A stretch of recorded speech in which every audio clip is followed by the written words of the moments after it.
Hi everybody, I'm Jim Rohn. I was just going over our latest issue of our new magazine called The Achiever. I want to thank you for taking the time to spend just a few minutes with me today. I have a very interesting subject. I call it 5 Simple Steps to Go from Average to Fortune. I've been asked to give it in many places for corporations and companies, and now I have the opportunity to share it with you. It's a pretty big subject for someone like me. For my life started out rather modestly, up in farm country in Idaho where I was raised.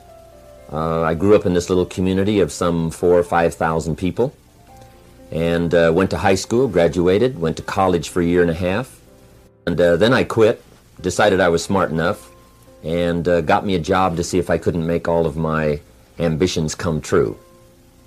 My parents, I think, gave me a very good foundation, a very good start. I was an only child, so I think they took some extra time with me and got off to a pretty good start. A couple of years after I left school, I found a very beautiful young lady and persuaded her to marry me, and kept making all of those grand promises, as we're inclined to do, that everything was going to work well and that she had made a wise decision. Well, 2 or 3 years after I'd gotten married, it didn't look like my new bride had made such a wise decision, because I'm now starting to struggle. I've got far too much month at the end of the money, if you've ever known what that's like, and I'm wondering what to do. I'm behind on my bills. I'm willing to work hard, that's not my problem, but it isn't going as well as I had thought it would up until that point. I'm struggling, and I'm wondering what to do. Should I go back to school and get some more education? I didn't have any capital to start a business, so all these questions were going through my mind at a time when I needed some answers, how to really become successful and how to turn my life around. Well, at age 25, good fortune came my way. And sometimes it's a little difficult to describe good fortune. Why do unique things happen to you when they do? Part of that's a mystery to me. I really don't know. One of my friends says, well, things don't just happen. They happen just. And maybe that's it. I really don't know. But my good fortune was, at age 25, I met a very remarkable man. His name was Mr. Schoaf, Mr. Earl Schoaf. And he's the gentleman who gave me those last final answers that I had been looking for up until that time.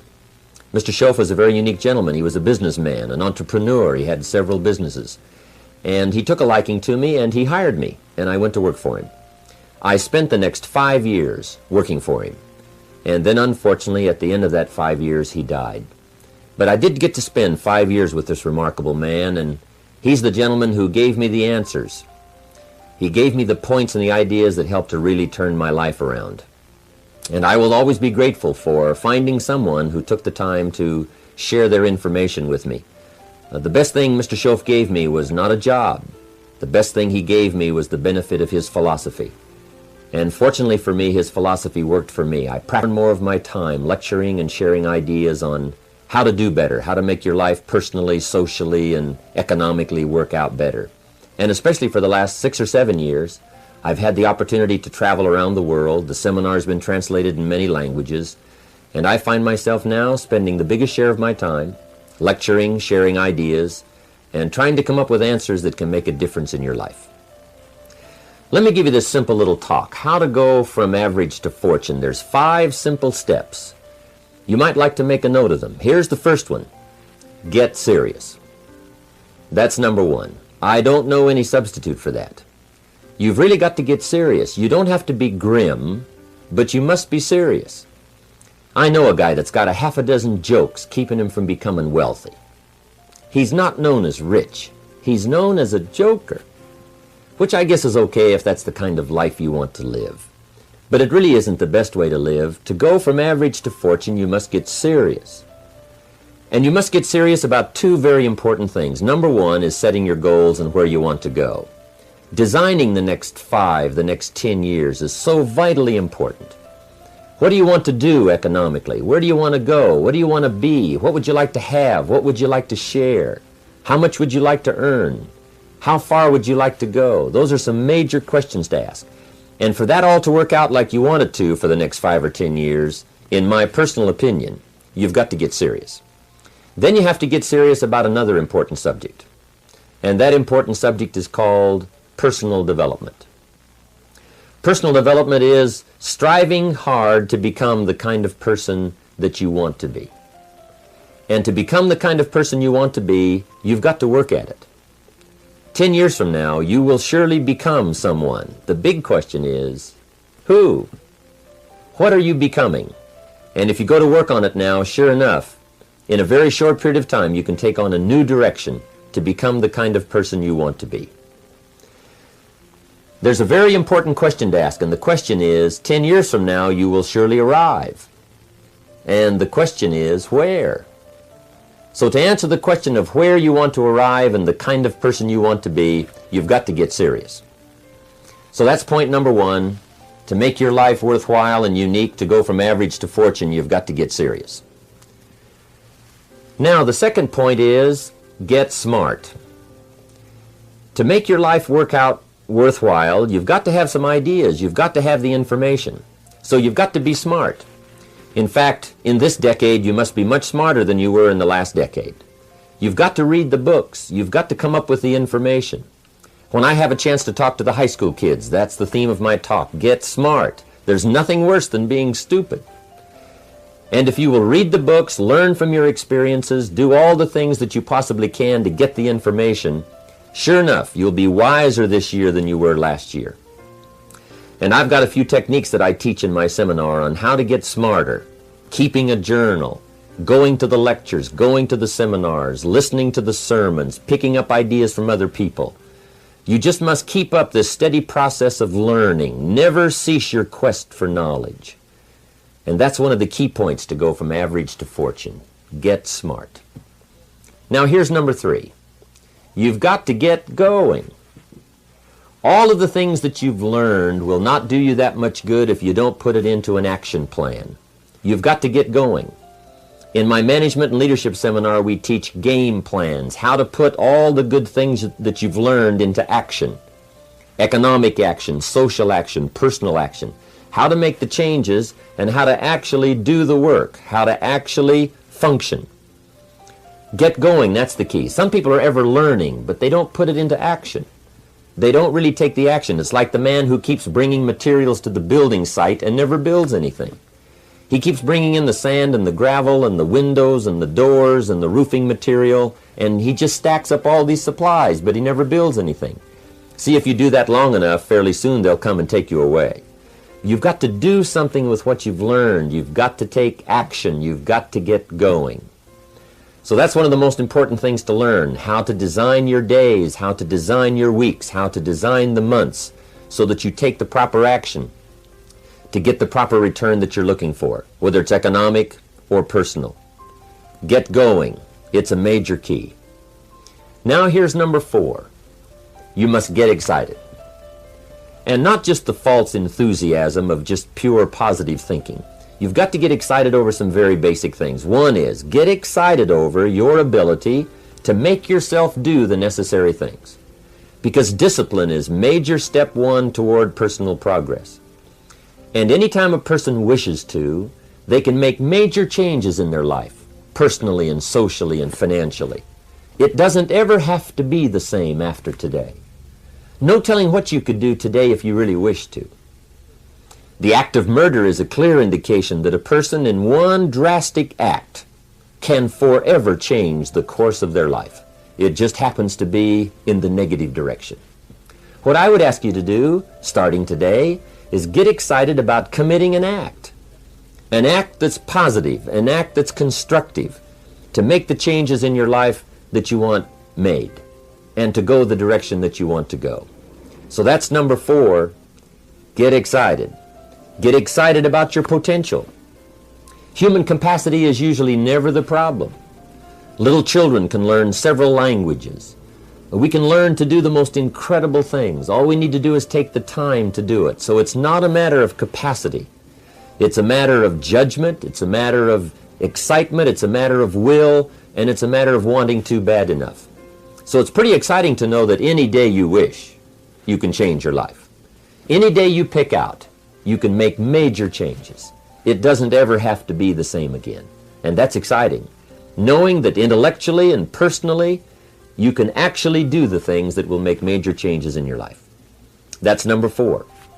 Here's number 5. Number 5 is get away. I have found, especially in the last 15, 20 years, that there's an important thing called life balance. You've got to learn to get away. You must learn to get away and be alone. Learn to get away and reflect. Learn to get away and learn how to live as well as how to earn. How sad it would be to learn how to earn well but not learn how to live well. You must balance your life. We teach something, especially in my staff, I teach something called lifestyle. Lifestyle is how you learn to live your life. Some people have money, but they don't even know how to spend it. They have time, but they don't know how to spend it. Some people are successful, but they don't know how to spend their success. They don't know what to do with it. They don't get joy from it. Rather, they get animosity. A father takes $5, crushes it, and throws it at his son and says, if you need it that bad, take it. Now, it's the same $5, but instead of dispensing it with joy, he dispenses it with animosity. That's the difference in not knowing how to live. It's called lifestyle. Then you've got to take time to cultivate good friends. You've got to take time to be with your family. You've got to take time to be with the people who are important to you, designing your life in those respects. Get away. Take the time. Reflect on your life. Recharge your batteries. Do some growing away from your enterprise. Then when you come back to your enterprise, after you have taken this time to balance your life, you will find that on the job, working on your enterprise, things will really go much better. So those are the 5 simple steps to go from average to fortune. Get serious, get smart, get going, get excited, and get away. I hope those points will be valuable for you as you consider them. And I want to thank you for giving me a few minutes of your time to spend just a little time with you. I would invite you to come and attend my seminar. If I get a chance to see you there, I'll be happy to meet you. We usually have several hundred to 1,000 people attending the seminar, and I'd love to have you. I think I have some interesting things to share about life and about economics and how to do better. I've learned a lot these last 15, 20 years, and I've capsulized it in one evening. It's from 7 to 11. It's 4 hours of some very interesting material, and I think you'd find it exciting. I've got some ideas to share. I don't claim they're right, I just claim they're my ideas. But if you'll take the time, if you'll spend an evening with me, I think you'll find it rewarding. And I want to thank you for giving me this few minutes of your time. And for you giving me some of your time, I would just like to sincerely share this with you. Do not walk in front of me. I may not follow. Do not walk behind me. I may not lead. But walk beside me and be my friend. Thank you for listening. So, the key is time is precious. Now let me give you Bill Bailey's description of time. Life is not just the passing of time. Life is a collection of experiences, their frequency, and their intensity. Life is not just watching the clock tick away. Life is a collection of experiences, their intensity, their frequency. Whatever the span of your life turns out to be, here's what you want to fill it up with: experiences and the intensity of those experiences. But now let's talk about the management of time. When should you start the day? As soon as you have it finished. Plan the day the best you can, leaving plenty of room for improvising and surprises and all the stuff that happens during the course of the day. But if you've planned a good, productive day, now you start that day, you can't believe how much more valuable your time will be. Don't start the day until you have it finished. Now here's the next one. Don't start the week until you've had it finished. Now to lay out a week is a pretty good challenge. Next, don't start the month until you have it finished. The places to go and the people to see and the productivity and the sales and the customers and the development and all the rest of what you want to accomplish during the course of 30 days. Don't start the month till it's finished. And then here's the big one. This is really challenging. Don't start the year until you have it finished. To the best of your ability. It can't be finished like minute by minute. But in terms of the sweep of what you want to accomplish, make sure that that's set and ready to go by the time January 1st rolls around. Now, jot this down. Approaches to the management of time. Here's the first one. Ignore the subject. I mean, that's good advice. Don't let anything overly bug you. Because remember now, you don't have to do anything. Someone says, well, I got to get a handle on my time. The answer is no, you don't. If you want to let it all go, you can let it all go. I mean, this is good advice. Somebody says, you ought, you ought, you ought. Jot this down. Ignore all the you oughts or you should. Only if they're giving general information. We should. It's better to say if you're teaching, we should. Not you should, we should. Then you let me listen in without it being too confrontational. If everyone did this, see, that'd be great. And then you give a person a chance to choose to do it or not to do it. But when you start the you ought, now see if I don't, now see we got some tension and maybe some problems. So you oughts seem to always create problems. When you're talking to your kids, you say, no, if kids would do this, not always saying if you did this, life would be better. But if kids did this, life would be better. It's like making a little talk and letting them listen in. And then it's a little less confrontational. It gives us a choice. In one of my seminars, here's what I teach. All life form strives to the max of its potential except human beings. How tall will a tree grow? As tall as it possibly can. You never heard of a tree growing half as high as it could. No, trees don't grow half. A tree drives its roots as deep as it can, reaches as high as it can, produces every leaf it can, every fruit it possibly can. To the max. Every life form strives to the max, except human beings. Now, why not human beings? Jot this down. You've been given the dignity of choice. You're not a robot. You don't have to repeat this year the same as last year. You can tear up last year's plan, develop a new plan. So, the dignity of being a human being. Now, here's the choice on being a human being. To be part of all we were meant to be, or to be all. To strive for all, or half, or part, or some. The choice is up to you. To develop one skill or 10 skills. Someone says, well, I'd be happy with just one more language. Well, some say, hey, I'm going to learn 6 or 7. And this is all a matter of choice. And when someone says, no, you ought to learn 4, you've got to resist all that. Because this is personal dignity. And you don't want to destroy someone's dignity by doing all the oughts, and then they feel reluctant to do it. Now we've got problems. So if you want to, just ignore this subject on time management. Now here's the next one. Step down to something easier. The guy's in sales, and he says, oh, I want to own the company. Finally owns the company. Now he's got no time to play golf. He said, when I was in sales, I was making big money playing golf 3 days a week. Heck with this owning something.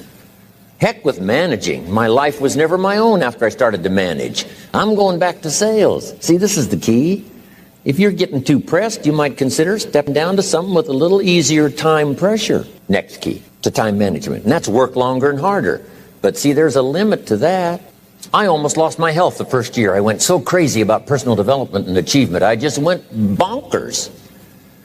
You know, I told you I was skinny. By the end of that first year, I was a walking shadow. And then it suddenly occurred to me, what if I got rich and too ill to spend it? I mean, that was a shocker. So I started, developing a little more reasonable. Because I said, if 12 hours won't do it, I'll work 14. If that won't do it, I'll work 18. I mean, how many hours it takes. And sure enough, it cost me too much. So see, working longer and harder for some might be appropriate. If you're just sitting around not doing that much, this might be good, work longer and harder. But you can only work so hard. Here's the key, not to work harder, but smarter. When you've worked as hard as you can, doing the best you can in terms of physical output in the time, reasonable time. Now here's the ultimate in the management of time, and that is you simply become more skillful. When I first got into sales, I was around people that could get, 9 out of 10, 8 out of 10. And when I first started, I could only get 1 out of 10. But here's what I did. I worked around the clock, so that I would make up in numbers what I lacked in skill. That's good in sales. You got to jot that down. When you're new, you make up in numbers what you lack in skill. Now, when you become more skillful, the numbers can go down because now your persuasive ability, and all of that is now so high that you don't need to put as many numbers out. But at first, if you want to compete or if you want to really get good, you've got to put in the numbers. But if you get more from yourself, develop more of yourself, now the time management becomes an easier task. Now here's the next thing. Either you run the project or it runs you. I've found out when you start something, at first you're in charge. All of a sudden, a year later, it's in charge. Some of the companies I started, I'm telling you, I'm in control. A couple of years later, I'm out of control.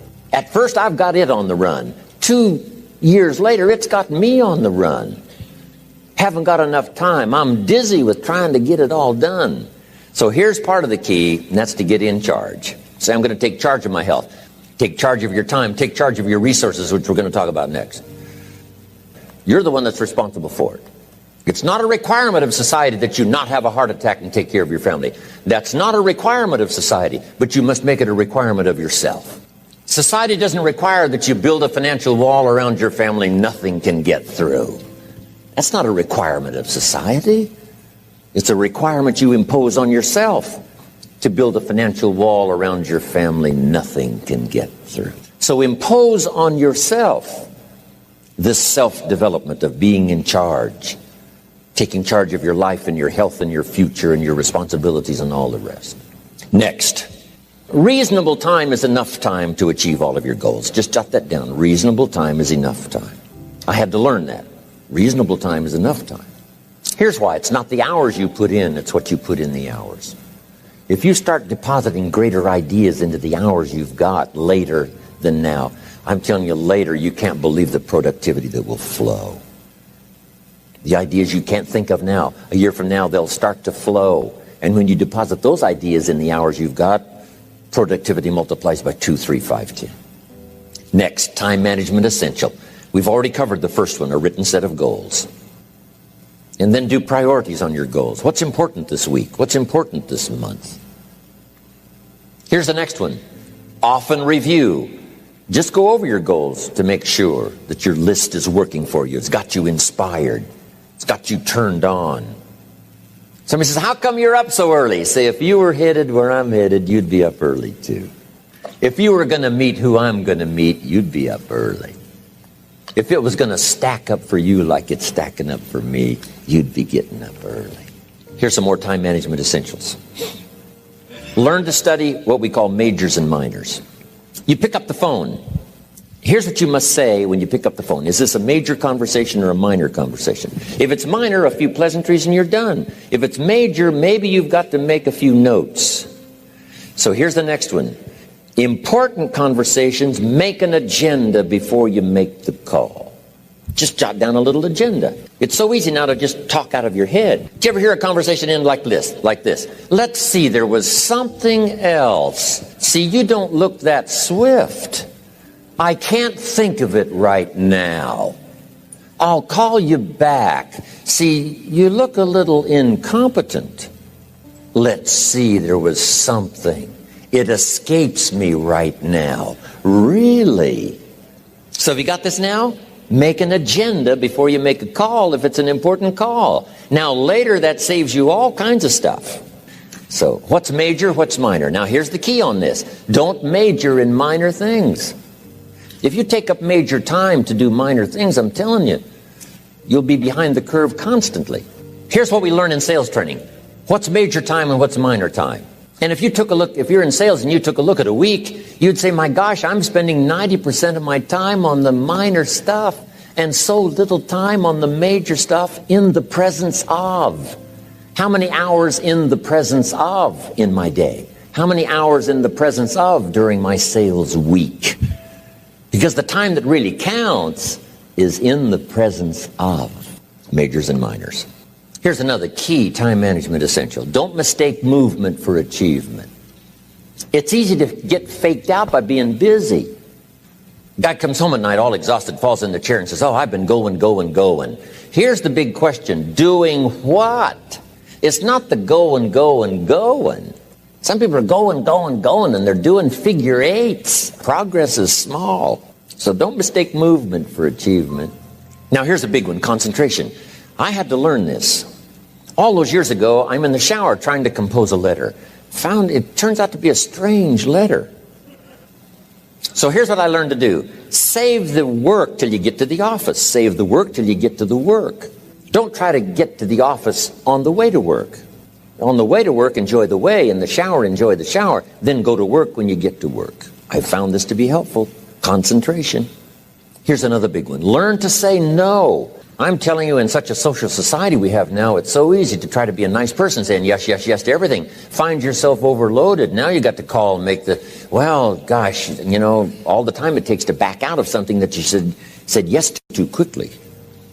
Here's what might be better. I don't think so, but if that changes, I'll call you. Little things you can use not to overcommit yourself. My friend Ron Reynolds says, don't let your mouth overload your back. It's a good one. Now, here's a big one on time management. When you work, work. When you play, play. Don't mix the two. Don't work at play. I used to take my family to the beach and I would bring my briefcase. I learned not to do that. Or at the beach, I'm saying I should be at the office. I should be at the office. Now my family's upset because I'm at the beach and I'm thinking office, office, office. Now when I'm at the office, I'm thinking what? I got to get my family to the beach, the beach, the beach. So things are not going too well at the office because I'm thinking beach, and things are not going too well at the beach because I'm thinking office. Here's what I learned to do. At the beach, be at the beach. At the office, be at the office. When you work, work. When you play, play. Don't mix the two. Don't work at play. Now, here's one of the most important ones. Don't play at work. Work is too serious.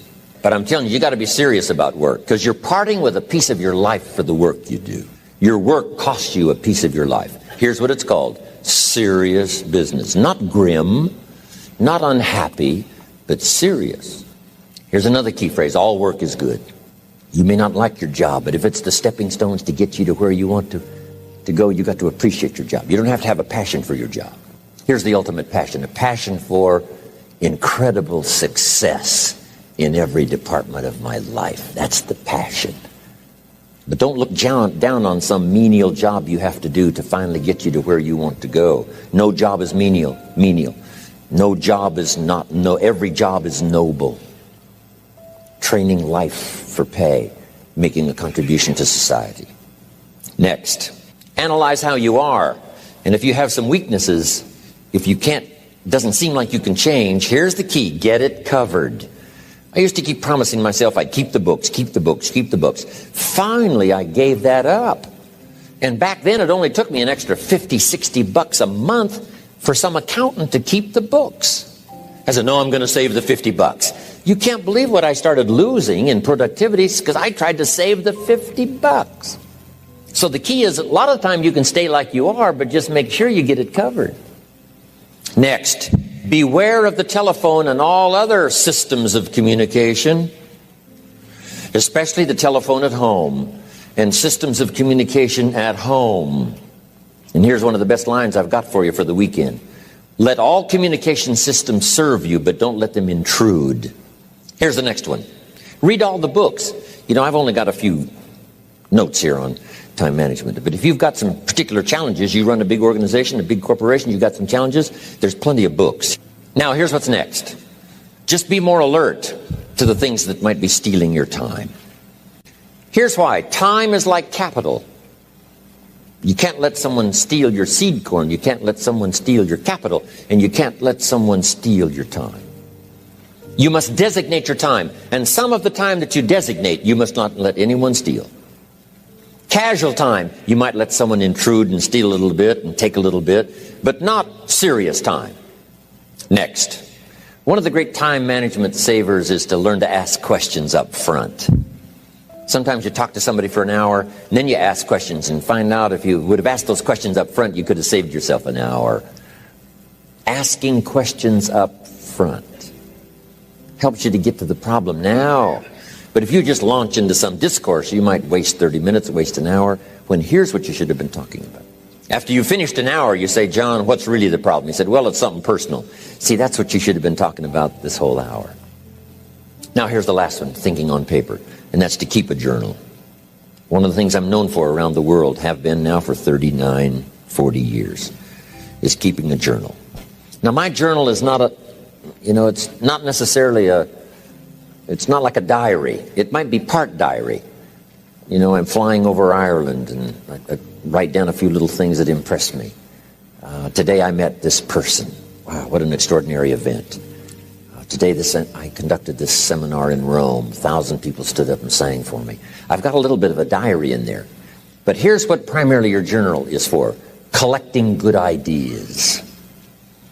A journal is to collect good ideas on your health, good ideas for your business, good ideas for your future, good ideas for time management. Because I used to take notes on pieces of paper and torn off corners and backs of old envelopes and restaurant placemats. And I threw all this stuff in a drawer. It did not serve me well. I finally learned to get a bound copy, right? And just keep a journal, right? If I was here, I had my journal, I'd be taking notes, right? These 2 days in my journal. Now, if you're caught without your journal, you just take the notes when you get back home, put those notes in your journal, throw the paper away. Because we don't usually go through paper to review. But see, my journals now make up a significant part of my own library. Here's what's next to leave behind, and that's your library. The books that changed your life, the books that changed your health, the books that rescued you from oblivion, the books that you passed on to other people, they were so exciting for you, the books that made you financially independent, the books that developed your leadership, the books that gave you wisdom to ponder when things were tough, the books that got you through the winter, the books that helped you to plant in the spring and harvest in the fall. What a treasure to leave behind. If you do that, here's what's for sure: your books will be more valuable than your furniture.